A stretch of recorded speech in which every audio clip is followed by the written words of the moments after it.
Welcome back to the VybeShift Podcast. On Monday, we sat together with a question that can quietly change the direction of a person's life, not because it gives immediate answers, but because it finally gives language to something we've been feeling for a long time. I don't feel like myself anymore. Perhaps you've carried those words with you over the past couple of days. Perhaps you've noticed moments when they quietly surfaced while driving to work, while sitting in a meeting, while walking through the grocery store, or while lying awake before falling asleep. Sometimes awareness works that way. It doesn't force itself upon us, it simply whispers, and then patiently waits for us to notice.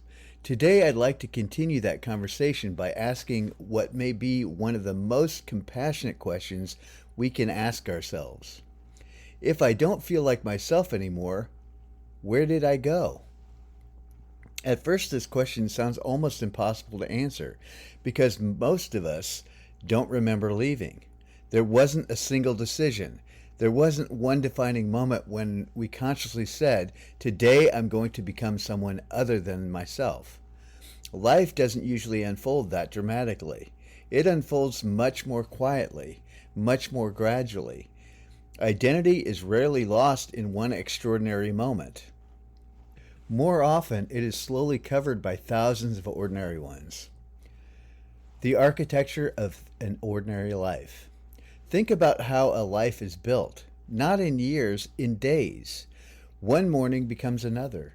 One obligation becomes the next. One deadline is followed by another deadline. One responsibility quietly introduces another responsibility. None of them feel significant by themselves. In fact, most of them are good. You built a career, you become dependable, people begin trusting you, family begins relying on you. You learn what it means to keep your word, to sacrifice, to provide, to endure, to solve problems. Little by little, you become someone others can count on, and that's something to be proud of. But there's a question that rarely gets asked. While everyone else was learning they could count on you, were you still learning how to stay connected to yourself? Because those are two very different journeys. One is about becoming reliable for others. The other is about remaining present with yourself. Sometimes we become exceptionally good at the first, while quietly neglecting the second. Success can be surprisingly loud. One of the reasons this happens is because success has a voice. It applauds achievement. It celebrates productivity. It rewards performance. It encourages momentum. None of that is wrong. The world needs people who create, who lead, who contribute, who build meaningful things. But success has a way of constantly asking, what's next? Another project, another promotion, another responsibility, another milestone, another goal. Eventually, life becomes organized around movement. And when life is constantly moving, stillness can begin to feel unfamiliar. Yet stillness is often where awareness finally catches up with us. It's where we notice what achievement could never answer. Not what have I accomplished, but who have I become while accomplishing it? Those are profoundly different questions. One measures your resume, the other measures our relationship with ourselves. The person behind the performance. If you spent years in leadership, whether in your career, your family, your community, or your relationships, you've probably become very good at showing up. Even when you're tired, even when you're uncertain, even when you're caring more than anyone realizes, you become the steady one, the dependable one, the resilient one, the one who figures things out. Over time, that way of being becomes so familiar that people begin expecting it. Eventually, you begin expecting it from yourself. And without realizing it, performance quietly replaces presence. You stop asking, "How am I?" and instead begin asking, "What still needs to get done?" It's a subtle shift, but it changes the entire relationship you have with yourself, because one question invites awareness, the other only extends momentum. We rarely notice it while it's happening. One of the most remarkable things about identity is that we almost never notice it changing in real time. We notice it only after enough distance has developed. Much like watching a child grow. If you see them every day, you hardly notice. But if you haven't seen them in several years, the change is unmistakable. Perhaps awareness works much the same. For years, you've been becoming someone, quietly, faithfully, responsibly. Then one ordinary day, awareness catches up and whispers, something feels unfamiliar.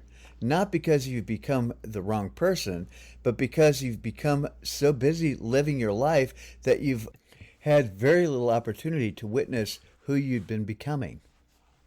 Closing. As we pause here, I'd like to leave you with a single reflection to carry into the next part of our conversation. What if the question isn't, where did I lose myself? What if the question is, when did I become so focused on building a life that I stopped noticing the person who is building it? That question isn't meant to create regret. It's meant to create awareness, because awareness never asks us to blame ourselves. It simply invites us to see more clearly. And in part 2, we're going to explore one of the greatest mysteries of identity. How do borrowed expectations slowly become the voice we mistake for our own? Part 2, when someone else's voice becomes our own. Welcome back. In the first part of today's conversation, we explored a question that many of us have never stopped to ask. When did I become so focused on building my life that I stopped noticing the person who is building it? It's an interesting question because it assumes something most of us have never considered. That while we are building careers, raising families, meeting responsibilities, keeping commitments, and trying to become successful, our identity was quietly being built as well. Not all at once, not dramatically, but one experience, one expectation, one story at a time. Today, I'd like to explore how that happens. Because perhaps we don't wake up one morning and become someone else. Perhaps we slowly begin living from voices that were never entirely our own. The first voice we ever heard. Before we ever developed our own understanding of the world, we borrowed someone else's. As children, we didn't have the luxury of questioning everything. We trusted, we observed, we absorbed. Our parents, our teachers, our coaches, our faith communities, our culture, our friends, our successes, our disappointments. Each one became a teacher. Each one quietly contributed to the story we began telling ourselves about who we were. Some of those lessons were beautiful. They taught us kindness, integrity, compassion, responsibility, perseverance. Others were less intentional. Perhaps we learned that mistakes made us disappointing. Perhaps we learned that emotions should stay hidden. Perhaps we learned that being needed was the safest way to belong. Perhaps we learned that achievement was the price of acceptance. None of these lessons usually arrived as formal instruction. They arrived through experience, through observation, through repetition, and eventually they stopped feeling like lessons. They simply felt like us. The stories that disappear into identity. One of the remarkable things about the human mind is that repeated stories eventually become invisible. If you hear something long enough, you stop hearing it. You simply begin living it. I always have to be strong. I can't let people down. I'm responsible for keeping everyone happy. I have to prove myself. I only am valuable when I'm productive. I'll rest later. These stories become so familiar that we rarely recognize them as stories. Instead, they become identity. We stop saying, I believe I have to be strong, and begin saying, that's just who I am. Notice the difference? One can be a question, the other feels permanent. And yet, awareness gently reminds us, just because something feels permanent doesn't mean it was consciously chosen. The invisible weight of expectations. There is something else that quietly shapes identity. Expectation. Some expectations come from other people. Some come from society. Some come from our professions. And eventually, many of them begin coming from ourselves. We become the person who always says yes, the one who never asks for help, the one who carries the emotional weight of the family, the dependable employee, the tireless leader, the problem solver, the caretaker, the achiever. At first, these are simply ways we contribute, but over time they become the only way we know how to relate to ourselves. We become so identified with what we do that we quietly lose contact with who we are when we're doing nothing at all. Perhaps that's why rest can feel so uncomfortable. Not because we're incapable of resting, but because when we stop doing, we finally left alone with the question we've been avoiding. Who am I without all of this? Borrowed dreams. One of the most humbling realizations awareness can offer is this: not every dream we pursue actually began with us. Some dreams were inherited, some were modeled, some were rewarded, some were simply expected. We chase promotions because that's what successful people do. We pursue certain lifestyles because that's what accomplishment is supposed to look like. We stay busy because busy people appear important. We measure ourselves by standards we never consciously created. Again, none of this is wrong. Many of these pursuits are meaningful, but awareness eventually asks a beautifully honest question. If no one had told me what success looked like, what would have I chosen? That's not an easy question. In fact, it may take years to answer. But the moment we begin asking it, something changes. We no longer simply follow inherited maps. We begin to explore our own landscape. Awareness interrupts autopilot. One of the gifts of awareness is that it interrupts unconscious thinking. For years, we may have operated almost automatically. Wake up, go to work, solve problems, come home, repeat. Life moves forward. Then something unexpected happens. Awareness quietly taps us on the shoulder, not to criticize, not to blame, simply to ask, are you still choosing this? Or have you simply become accustomed to it? That question isn't meant to create guilt. It's meant to create freedom, because we cannot consciously choose what we never consciously examined. Awareness doesn't force change. It simply gives us back the ability to choose. Perhaps this is why it feels so uncomfortable. Many people assume that awareness should feel peaceful. Sometimes it does, but often it feels disruptive, because awareness begins separating us from the identities we've carried for decades. It's a little like removing an old coat you've worn every day for years. Even if it no longer fits, taking it off can feel strange, not because it belonged to you, but because it became familiar. Perhaps that's what you're experiencing. Not the loss of yourself, but the unfamiliar feeling of loosening your grip on identities that have quietly shaped your life for a very long time. Closing. As we prepare for the final part of today's conversation, I'd like to leave you with one simple reflection. What if the voice you've called me for most of your life is actually a collection of expectations, beliefs, roles, and stories that awareness is only now beginning to examine?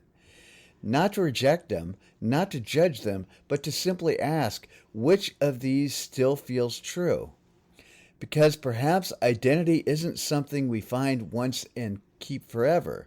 Perhaps it's a lifelong relationship between awareness, experience, and the courage to keep discovering what is authentically ours. In part 3, we explore the freedom that begins to emerge when awareness no longer asks, who am I supposed to be, but instead asks, who have I quietly been beneath all of it? Part 3, the quiet beginning of coming home. Welcome back. Over the past 2 parts of today's conversation, we've been exploring something that is both deeply personal and profoundly human. Not the question of what you've accomplished, not the question of what you've overcome, but the quieter question that often waits beneath both of those. Who have I become while living this life? That's a different kind of question. It isn't interested in your resume. It isn't asking about your income, your title, your education, or your achievements. It's asking about your relationship with yourself. And for many of us, that relationship has quietly been waiting for our attention. Awareness does not arrive to condemn. One of the greatest misconceptions about awareness is that it comes to expose everything we've done wrong. It doesn't. Awareness is remarkably compassionate.